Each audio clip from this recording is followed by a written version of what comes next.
longtemps tenu la mêlée de l'équipe d'Argentine. Il avait commencé sa carrière internationale lors de la Coupe du Monde 1999. 12 ans déjà en équipe nationale pour Martín Celso. Pénalité rapidement jouée par les Barbarians. Boussès qui récupère ce ballon de Thalès et il le trouve à l'intérieur. La paire pour le premier essai de ce match. C'est mérité pour les Barbarians globalement sur ces 25 premières minutes. Oui, suite à une mêlée qui a été pénalisée. Et bien derrière, Claesson qui joue très rapidement. Thalès qui vient venir alterner.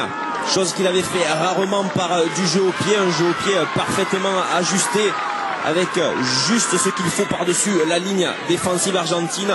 Guillaume Boussès à la récupération qui voit parfaitement le soutien de Benjamin Lapeyre arriver, fixe le dernier défenseur, offre ce ballon à son 3-carrel pour ce premier essai opportunisme de la part des Barbarians. Et on voit finalement dans ce rugby actuellement c'est beaucoup plus facile lorsque on récupère un ballon ou qu'on joue sur une pénalité très rapidement ou un bras cassé de déstabiliser l'adversaire que lorsqu'on part sur des lancements classiques que sont les mêlées et les touches. Et c'est une nouvelle fois en accélérant le jeu après une pénalité que les Barbarians trouvent la solution. Là, il faut les empêcher de jouer, de s'organiser, gêner un petit peu le demi-mêlée. Ruzzone. Oula, curieux ce coup de pied de Sanchez. Arias était en couverture, il a servi maintenant Thalès qui retrouve Cibret dans le petit périmètre. Là, cette combinaison des Barbarians avec Arias qui libère bien. Cibret au large, Thalès et à tête de l'espace. Ouais, Boussès plein champ qui a pris l'intervalle. Le relais de Tollet, le jeu au pied, c'est splendide cette action. Et le doublé, je suis pas sûr. J'y crois, moi, j'y crois. Je suis pas sûr. Pour l'instant, on va regarder. Apparemment, l'arbitre de touche va discuter avec monsieur Le Goethe. Alors, va-t-on faire appel à la vidéo? Oui. On va faire appel à la vidéo. On va regarder si Benjamin Lapeyre a aplati correctement, s'il n'a pas mis le pied en touche, s'il n'a pas touché le poteau de coin. On revoit parfaite gestion et lucidité de la part de Romain Tellet pour ajuster ce coup de pied à Benjamin Lapeyre. Alors c'est maintenant que ça se passe.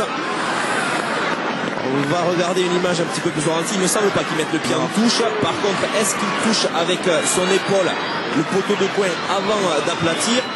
Aplatir, il aplatit correctement, rien à dire là non plus. Il faudrait juste sur l'autre angle. Ouais. Il faudrait, voilà, avec cet axe-là, il faut décomposer l'image là. Est-ce qu'il touche l'eau du poteau? Ouais, moi j'accorderais. Apparemment quand il discute comme ça, alors si c'est accordé, il va y aller. Voilà, c'est fait. Les Barbarians reprennent l'avantage grâce à cet essai de Lapeyre à la conclusion parce que l'action est splendide. L'action est effectivement très bien amenée. En plus, une très bonne lecture de la part des Barbarians français. Ils ont vu maintenant depuis le milieu de la première mi-temps qu'ils viennent systématiquement monter en pointe au niveau des centres. Ils ont pris un peu plus de profondeur. Ils ont utilisé des joueurs sans ballon pour amener ces Argentins à monter en pointe, les attirer, et ils ont joué dans le dos, créant ainsi les intervalles. Guillaume Boussès a particulièrement vu aussi l'espace qui s'ouvre à lui en venant jouer sur des avants qui s'étaient replacés. Romain Tellet croise pour arrêter la défense, glisse au pied parfaitement à Benjamin Lapeyre qui avait communiqué, qui avait suivi. Ça a été une action très bien menée de l'ensemble de l'équipe et Romain Tellet ne convertira pas cette transformation.